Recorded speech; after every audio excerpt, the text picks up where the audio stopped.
जिसे एकादशी व्रत रहना हो उसका नियम है कि दशमी के दिन कांसे के पात्र का त्याग करे। वैष्णव सिद्धांत है कि कभी जिसमें मांस बना उस रसोई का भोजन न ग्रहण करे।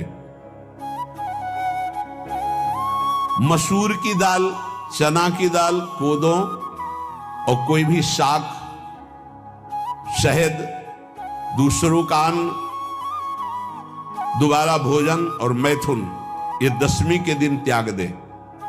एक बार दशमी के दिन भोजन करे 24 घंटे में, क्योंकि एकादशी रहना है। कांसे का पात्र, जिस रसोई में मांस बना उसके भोजन का त्याग, मसूर की दाल, चना, कोदो, शाक, मधु अर्थात शहद और दूसरे के द्वारा दिया हुआ भोजन और दोबारा भोजन और मैथुन क्रिया, इनका दशमी के दिन कभी भी प्रयोग ना करे। इन 10 वस्तुओं से वैष्णव दूर रहे दशमी के दिन। फिर एकादशी के व्रत में, ये पीछे तो हम वर्णन कर ही चुके हैं, कहीं नहीं आया यहाँ कुटू का कचौड़ी पकौड़ी और सिंघाड़ा का हलवा और ये दुनिया के खीर और सब। ये एकादशी के दिन किसी भी तरह की गेम आदि क्रीड़ा ना खेले। जैसे अब आज व्रत है तो बैठे हैं अपना मोबाइल में गेम खेल रहे हैं, ऐसा कोई भी क्रीड़ा नहीं। द्वैत क्रीड़ा, किसी भी तरह का गेम, ये सब खेल नहीं। द्वैत क्रीड़ाम च निद्राम च तांबूलम दंत धावनम परापवादम पैशून्यम स्तेयम हिंसाम तथा रतिम कोपम हृतवाक्यम च एकादश्याम विवर्जयेत्। एकादशी के दिन उपासक को चाहिए कि वो किसी भी तरह की क्रीड़ा, मनोरंजन बिल्कुल नहीं। चनिद्राम, नींद नहीं लेनी उसको, न दिन में न रात में। एकादशी व्रत, और प्रायः पुराने महापुरुषों ने ऐसा किया है। रामदास जी डाकोर के रात में जाते थे, रणछोड़ भगवान के यहाँ कीर्तन करते थे जाकर। तभी तो भगवान उनके कीर्तन पर, उनकी भक्ति पर रीछ कर गाड़ी में बैठकर उनके साथ आए थे। पूरी रात जगकर कीर्तन करना, और दिन में तो सोना ही निषेध है। द्वैत क्रीड़ाम च निद्राम च तांबूलम, पान खाना निषेध है एकादशी को, बिल्कुल नहीं, जो व्रत रह रहे हैं। और दंत धावनम, वृक्ष से तोड़कर जो दतून की जाती है एकादशी के दिन नहीं। परापवादम, दूसरे की निंदा करना, चर्चा करना नहीं, अर्थात अधिकतर मौन व्रत धारण करे एकादशी के दिन। पैशून्यम, चुगली करना। स्तेयम, कोई चोरी करना। हिंसाम, वाणी से, शरीर से, मन से किसी को दुख पहुंचाना। रतिम, अर्थात भोग करना, मैथुन करना। कोपम, किसी के ऊपर गुस्सा करना। अनत वाक्यम, झूठ बोलना।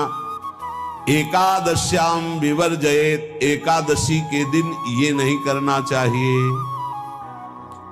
एकादशी को एक बार कुछ फलाहार शुद्ध, अगर आपके पास कोई व्यवस्था नहीं तो थोड़ा दूध है, जल है, ऐसे आप लेकर, या थोड़ा सा फल ले लें। थोड़ा सा फल लेकर के प्राण पोषण, एक दिन में मर नहीं जाओगे।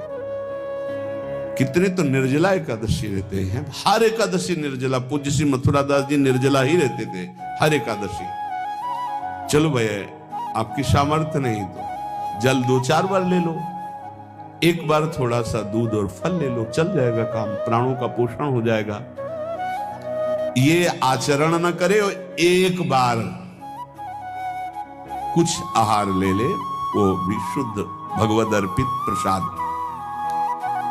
फिर द्वादशी को काश्यम मांसम सुराम छौद्रम तैलम वितथ भाषणम व्यायामं च प्रवासं च पुनर्भोजन मैथुने अस्पृश्य स्पर्श मासूरे द्वादश्यां द्वादश त्यजेत।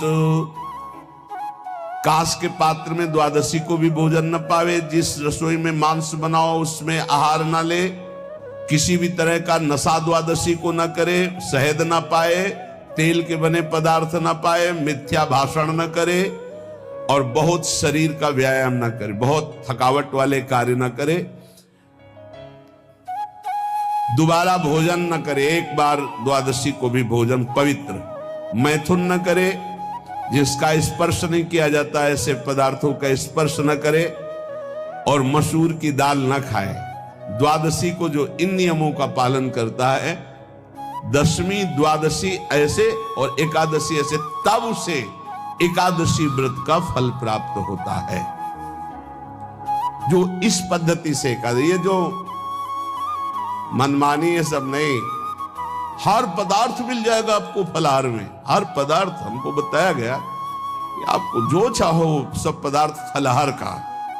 अरे भाई, हरितोष व्रत है तो हरि प्रसन्नता के लिए एक दिन भूखे रहने बहुत आनंद आता है। पहले भगवत कृपा से ऐसी गंगा जल पी करके कुछ दिन, फिर कभी कभी निर्जला एकादशी का भी आनंद। बड़े संन्यास मार्ग में थे तो बड़े संयम से सब शास्त्रीय पद्धतियों का निर्वाह होता था।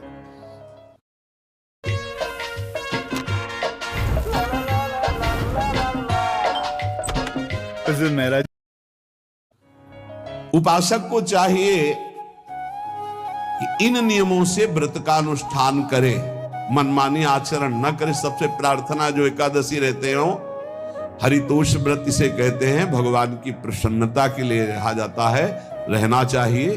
जो अपने आचार्य परंपरा में हैं जैसे, जिनका सिद्धांत है, पर रहने का सिद्धांत ये श्री सनत कुमार जी वर्णन, श्री सनक जी महाराज, ये सनत कुमार जी वर्णन की।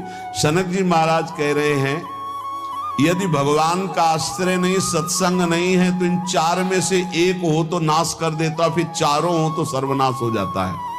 यौवनम धन संपत्ति प्रभुत्व विवेकता एकैपमप्यनर्थाय किमु यत्र चतुष्टयम। यदि सत्संग नहीं है, यदि भगवद आश्रय नहीं है, खूब धन हो, जवान अवस्था हो, बढ़िया पद मिला हो, प्रभुत्व चलता हो और अज्ञान हो, फिर क्या कहना है? बोले ये चारों जहां मौजूद होते हैं वहां सर्वनाश का खेल शुरू हो जाता है। अगर इनमें से एक हो तो सर्वनाश करने में पर्याप्त है, और अगर चारों हो तो फिर क्या कहना है? यौवनम, जवान हो, धन संपत्ति, खूब रुपया पैसा हो, प्रभुत्व, कोई पद हो, कोई अधिकार हो बड़ा, फिर अविवेकता और अज्ञानी हो, तो बोले एक नाश कर देगा, फिर चारों तो नाश ही कर देंगे। अगर सत्संगी है तो ये चारों महान कार्य कर देंगे। क्या यौवनम, जवान है, खूब दूसरों की सेवा, मेहनत पूर्वक धन संपत्ति कमाकर माता पिता की सेवा, परिवार की सेवा। ये माता पिता, हमारा वेद कहता है, मातृ देवो भव, तैत्तरीयोपनिषद, मातृ देवो भव, पितृ देवो भव, आचार्य देवो भव, अतिथि देवो भव, यान्य नवद्यानि कर्माणि तानि सेवितव्यानि नो इतराणि, यान्यस्माकः सुचरितानि तानि तोयोपास्यानि नो इतराणि, ये के चास्माच्छेयाः सो ब्राह्मणाः तेषां त्वया स्नेन प्रश्वसितव्यं श्रद्धया देयम् अश्रद्धया देयम् श्रिया देयम् ह्रिया देयम् भिया देयम् संविदा देयम्। वेद कहता है मातृदेवो भव, माता साक्षात हमारी भगवान है। देव हरि को कहते हैं, केशव देव जैसे कहा, हरि को कहते हैं, गोविंद देव।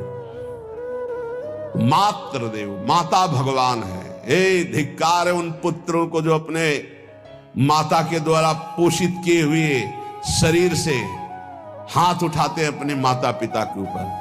नरक में तुम्हारी जो दुर्दशा होगी भोगोगे।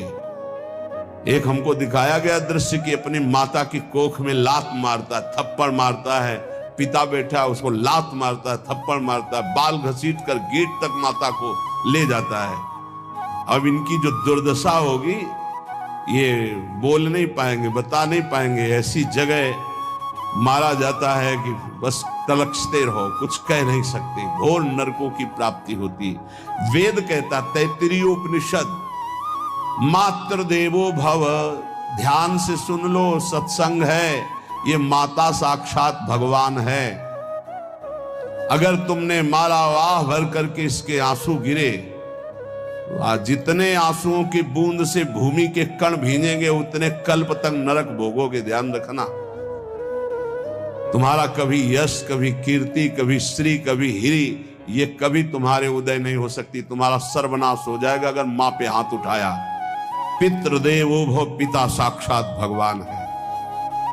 देखो भगवान अवतरित हुए तो प्रात काल उठी कै रघुनाथा, मातु पिता गुरु नावहि माथा। आचार्य देवो भव, माता साक्षात भगवान है, पिता साक्षात भगवान है, आचार्य गुरुदेव साक्षात भगवान है।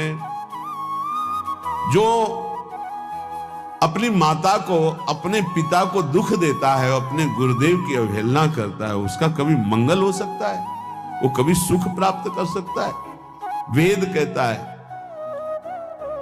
जो निर्दोष कर्म करते हुए धन कमाकर, कैसा कर्म? निर्दोष कर्म करते हुए धन कमाता है और उस धन से अपने बूढ़े माता पिता और गुरुजनों की सेवा करते, जीवन धन्य है। धिक्कार है उस पुत्र को, धिक्कार उस जवानी को, धिक्कार है उस धन को, धिक्कार उस बुद्धि को जिसको ये सब प्राप्त होने पर भी अपने बूढ़े माता पिता को दर दर के भटकने के लिए विवश कर देते हैं, जो अपने बूढ़े माता पिता को कष्ट देते हैं। जहां वेद कह रहा है मातृ देवो भव, पितृ देवो भव, आचार्य देवो भव, अतिथि देवो भव, चारे बातें कही। अतिथि देवो भव, अगर बिना परिचय के कोई आ गया, कह रहा भूखा हूं, भोजन पवा दो, भगवान पधारे हैं, हम कह रहे मत अंदर आने दो, गेट के बाहर पवा दो, तुम्हारा संशय, पर उसे भूखा मत जाने दो। अतिथि देवो भव, जो निर्दोष कर्म करके अर्थ कमाकर अपने माता पिता गुरुजनों की सेवा करता है, उसी का जीवन धन है। पशुवत आचरण, मनुष्य शरीर प्राप्त करके राक्षस आचरण, राक्षसों की यही पहचान होती है। मां नहीं मातु, पिता नहीं देवा, साधुन ते करवा वही सेवा। तुम्हारे जो पुण्य है ना सब भस्म हो जाएंगे। आप खिलवाड़ मत समझो, वो विरक्त है, भले तुम्हें नौजवान दिखाई दे रहा है, वो शरणागत है। जो आचार्य ने मंत्र दिया वही गुरु परंपरा से चला रहा, वही मंत्र उसमें आप उसको बोल रहे हमारे लिए कुर्सी डालो, पैंट शर्ट पहने हो कुर्सी डालो। हाँ, आप असमर्थ हो तो हाथ जोड़कर प्रार्थना कीजिए कि बैठने में हमारी टांग टूट गई है, हम बैठ नहीं पा रहे हैं, क्या व्यवस्था हो सकती है क्या? याचना इस कोटि की। आदेश, बाबा जरा कुर्सी लाना, बाबा तो कुर्सी रख देंगे, आप उनको तुम भिक्षुक समझते हो, सारे सुकृत तुम्हारे नष्ट हो जाएं। ये जो संतों के द्वारा दिए हुए आसन में अयोग्य पुरुष बैठ जाते हैं ना, इनके सारे सुकृत नष्ट हो जाते हैं। ये क्या समझते हैं? तुरंत आसन दिया जाता है, किसी भी आओ, आसन को प्रणाम करके समेट कर रख दो। अगर आसन में बैठने की योग्यता रही, आसन में बैठने की योग्यता उसकी मानी जाती है जो सामने बैठा है, उस स्थिति का हो या उससे श्रेष्ठ हो। बहुत होश में ये बातें सत्संग में ही मिलती है और अन्यत्र नहीं मिलती। आसन बिछाने का मतलब तुम कोई महान नहीं हो गए हो, अपने में दैन्यता नहीं तो वैष्णव किस बात के? आसन ग्रहण को वैसे ही बिछा हुआ है, उसके ऊपर आसन लगा हुआ है गुरुजनों के लिए, श्रेष्ठ जनों के लिए। आप आसन में बैठने के अधिकारी हैं। सत्कर्म के द्वारा कमाए हुए धन से मातृदेवो भव, पितृ, हम बार बार चिल्ला के कह रहे क्योंकि कलयुगी इन पुत्रों को अब समझ में नहीं आ रहा। जो बोओगे वही काटोगे। अगर आप अपने पुत्रों को शत अध्यात्म की शिक्षा देंगे और स्वयं अध्यात्म से चलेंगे तो तुम्हारा बुढ़ापा ठीक से जाएगा नहीं। बुढ़ापा बहुत मुश्किल से कटता है, बहुत मुश्किल से।